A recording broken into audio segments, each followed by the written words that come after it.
here at the beautiful municipality of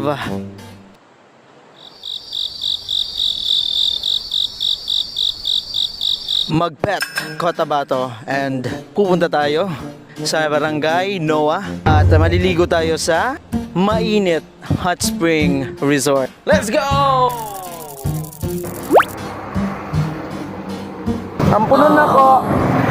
Thank you.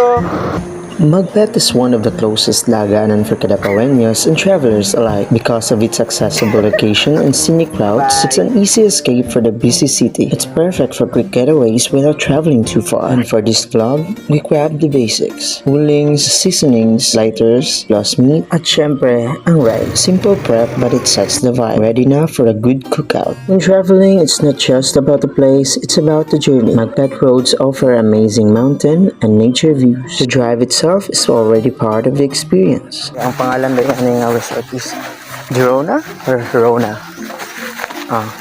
So I've known this resort for quite a while as Mainit Spring Resort. So na siya actual name. So ibutang lang ako diri right now. So you can check their page. And of course, the place is so worth it. Sobrang nakaka-relax at perfect for unwinding. May dalawang types sila ng pool so you can enjoy. The hot spring pool and the cool pool for a refreshing. Bago pa tayong tuluyang magutom, it's cooking time. Ano, dako kay nga slab of meat. Pwede na. Pwede na. Ay, lumon to nagkanta dito. Wow, it's so big. It's a mocking.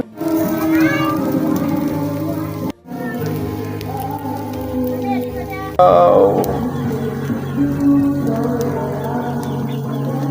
Wow, ang sarap. Mutilaw ko. Gamay lang. Konti lang ang aking checkman. Checkman ako konti.